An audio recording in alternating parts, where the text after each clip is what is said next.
அனைவருக்கும் அன்பான வணக்கம். இந்த தொகுப்புல மார்கழி மாதத்திற்குண்டான பலன்களை தான் பார்க்க போறோம். மார்கழி மாதத்தை தேவர்களோட மாதம் அப்படின்னு குறிப்பிடுவாங்க. அதாவது கடவுளை வழிபடும் மாதமாகும். இறைவனை வழிபடுவதற்காக இந்த மாதம் ஒதுக்கப்பட்டிருக்குது. அதனால எந்த விதமான மங்கள நிகழ்ச்சிகளும் இந்த மாதத்தில் நடத்த மாட்டாங்க. சைவ ஆலயங்களிலும் சரி, வைணவ ஆலயங்களிலும் சரி, சூரிய உதயத்திற்கு முன்னதாவே பூஜை, ஆராதனை இது எல்லாமே நடத்தப்படும். இந்த மார்கழி மாதத்துல தட்சிணாயன காலம் மார்கழியோடு முடியுது. சூரியனுடைய தெற்கு இயக்கம் முடிவடையும் காலம் அப்படின்னு கூட சொல்லலாம். இந்த நேரத்தில் சூரியனோட கதிர்வீச்சு பல பிரச்சனைகளை தரக்கூடும். இந்த மார்கழி மாதம் இறைவனுக்கு உரிய மாதம் அப்படின்னு நம்ம சொன்னோம். ஆனால் மற்ற மாதங்களில் ஒரு நாளோ ஒரு கிழமையோ மட்டும்தான் இறைவனுக்கு உகந்ததாக இருக்கும். ஆனால் மார்கழியில் மட்டும்தான் அந்த மாதம் முழுவதுமே இறைவனுக்கு உகந்ததாக போற்றப்படுது. இந்த மார்கழி மாதம் 1ஆம் தேதி முதல் 29ஆம் தேதி வரைக்கும் இருக்குது. 17/12/2023 முதல் 14/1/2024 வரையிலையும் இந்த மார்கழி மாதம் இருக்குது. சூரிய பகவான் தனுசு ராசியில பயணம் செய்கிறாரு.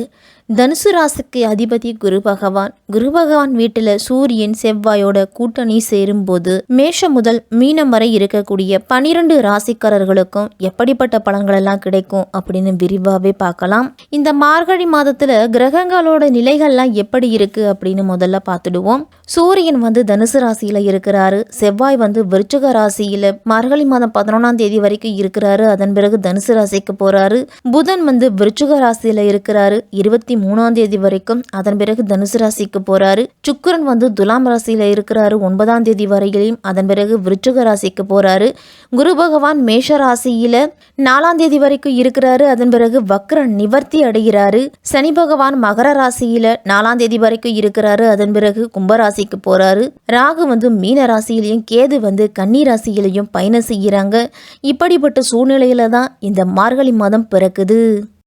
செய்வதன் மூலம் நல்ல பெயர் எடுக்கக்கூடியவர்கள் தான் இந்த மிதுன ராசிக்காரர்கள். உங்களுக்கு இந்த மார்கழி மாதம் எப்படி இருக்கும், என்னென்ன பலன்கள்லாம் கிடைக்கும் அப்படின்னு பார்க்கலாம். மார்கழி மாதத்துல கிரகங்களை ஆராய்ந்து பார்த்தோம் அப்படின்னா உங்க ராசிக்கு அஷ்டமத்துல சஞ்சரித்துட்டு வந்த சனி பகவான் 9ஆம் இடத்திற்கு செல்ல போறாரு. அதனால அஷ்டமத்து சனி மிதுன ராசிக்காரர்களுக்கெல்லாம் விலக போகுது. கொடுத்த பாக்கிகளும் உங்களுக்கெல்லாம் சேரும். கொடுக்க வேண்டிய கடன்களையும் கொடுத்து முடிக்கும் சூழ்நிலை உருவாகும். தொழிலில் நல்ல வளர்ச்சி இருக்கும். இந்த மாதம் யோக பலம் பெற்ற நாளில் சனி பகவானுக்குரிய சிறப்பு தலங்களுக்கு சென்று சனி பகவானை வழிபட்டுட்டு வாங்க.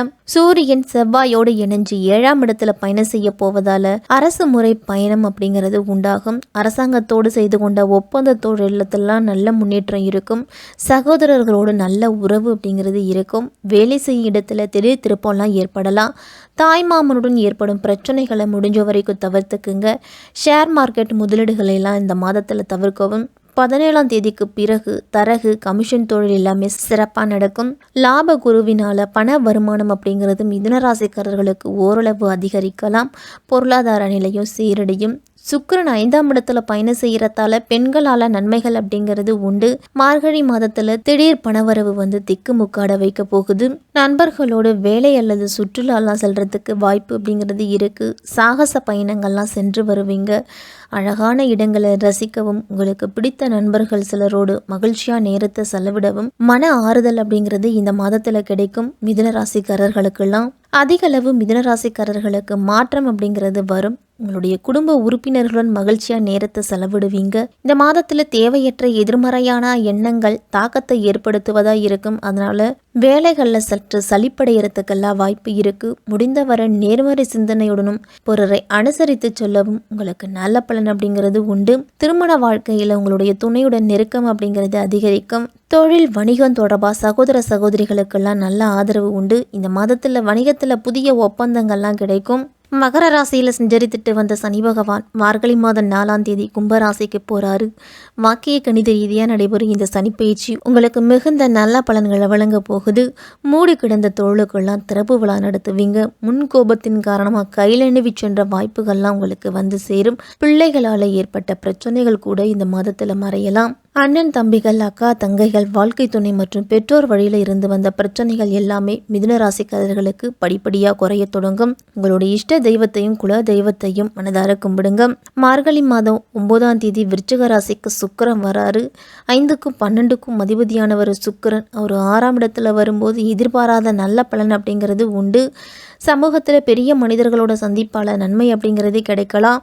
பொது வாழ்வில் இருக்கிறவங்களுக்கு நல்ல பொறுப்புகள் வரும். பணி நீக்கம் செய்யப்பட்டவர்கள்லாம் மீண்டும் பணியில் சேர்றதுக்கு வாய்ப்பு அப்படிங்கிறது கிடைக்கும். மார்கழி மாதம் 11ஆம் தேதி தனுசு ராசிக்கு செவ்வாய் வராரு. உங்கள் ராசிக்கு 6க்கும் 11க்கும் அதிபதியானவர் செவ்வாய். அவர் சப்தமஸ்தானத்தில் இருக்கும்போது உத்தியோகத்தில் சில பிரச்சனைகள்லாம் மீண்டும் வரும். உங்களை விரும்பாத சிலர் உங்களுக்கு போட்டியாக செயல்படுவாங்க. ஒரு கடனை அடைக்கிறதுக்கு மற்றொரு கடன் வாங்க வேண்டிய சூழ்நிலை கூட வரலாம். எதிலும் அகலக்கால் வைத்துட்டு அவதிப்படக்கூடாது. அதனால் குரு பகவானை வழிபாடு செய்வது அவசியம். வியாழக்கிழமையில் மார்கழி மாதம் 23ஆம் தேதி தனுசு ராசிக்கு புதன் வராரு. உங்கள் ராசிக்கு அதிபதியாகவும் 4ஆம் இடம் அப்படின்னு சொல்லக்கூடிய சுகஸ்தானத்திற்கு அதிபதியாகவும் புதன் இருக்கிறாரு. சூரியனோடு இணைஞ்சு புத ஆதித்ய உருவாக்கும் இந்த நேரம் உங்களுக்கு நல்ல நேரம். அதிகார பதவியில் இருக்கிறவர்களோட ஆதரவுலாம் கிடைக்கும். உத்தியோகத்தில் உயரதிகாரிகளோட மனதில் இடம் பெறுவீங்க. பொது வாழ்வில் இருக்கிறவங்களுக்கெல்லாம் நல்ல சந்தர்ப்பம் அப்படிங்கிறது கிடைக்கும். வியாபாரம் தோல் செய்கிறவங்களுக்கெல்லாம் எதிர்பார்த்த லாபம் அப்படிங்கிறது கிடைக்கும். மழையால் நீங்கள் எதிர்பார்த்த லாபம் அப்படிங்கிறது ஒரு சிலருக்கெல்லாம் கிடைக்காம போகலாம். ஏற்றுமதி இறக்குமதி தொழில் செய்கிறவங்களுக்கெல்லாம் கூடுதல் விழிப்புணர்ச்சியோடு இருக்கிறது அவசியம். உத்தியோகத்தில் இருக்கிறவங்கெல்லாம் வேலைப்பளு அப்படிங்கிறது கடினமாக இருக்கும். உங்களுடைய வேலைக்கு தகுந்த அங்கீகாரம் அப்படிங்கிறது கிடைக்கும். கலைஞர்களுக்கெல்லாம் கை நழுவி சென்ற ஒப்பந்தங்கள்லாம் கிடைக்கலாம். மாணவர்களுக்கெல்லாம் படிப்பில் தேர்ச்சியும் நல்ல மதிப்பெண்களும் கிடைக்கிறதால ஆசிரியரும் பெற்றோர்களும் பாராட்டுதல் அப்படிங்கிறது உண்டு. மன மகிழ்ச்சியோடு இருப்பீங்க. மிதுனராசி மாணவர்கள்லாம் உங்களுடைய கவனிப்பு திறன் இனிமேல் அதிகரிக்கும். பெண்களுக்கெல்லாம் குடும்பத்தில் முன்னேற்றம் அப்படிங்கிறது திருப்தி தரும் விதத்தில் இருக்கும். கல்யாண முயற்சிக்காக வரன் தேடி கேட்டிருக்கிறவங்களுக்கெல்லாம் அதற்குண்டான வேலைகளை தொடர்ந்து செய்துட்டு வாங்க. வேலைக்கு முயற்சி செய்துட்டு வரும் மிதுனராசி பெண்கள்லாம் உங்களுக்கு இந்த மாதத்தில் வேலை அப்படிங்கிறது கிடைக்கலாம். மார்கழி மாதம் 4ஆம் தேதி குரு பகவான் வக்ர நிவர்த்தி ஆகுறாரு. 7க்கும் 10க்கும் அதிபதியானவர் குரு பகவான். அவர் வக்ர நிவர்த்தியாகி பலம் பெறும்பொழுது குடும்பத்தில் மங்கள ஓசை அப்படிங்கிறது கேட்கும். மனதுக்கு பிடித்த சம்பவங்கள்லாம் நடக்கும். புதிய தொழில் தொடங்குவதற்காக எடுத்த முயற்சியில் வெற்றி உண்டு. பொன் பொருள் சேர்க்கையும் கிடைக்கும். லாபஸ்தானத்தில் குரு பகவான் சஞ்சரிக்கிறதால பொருளாதாரம் மேம்படும்.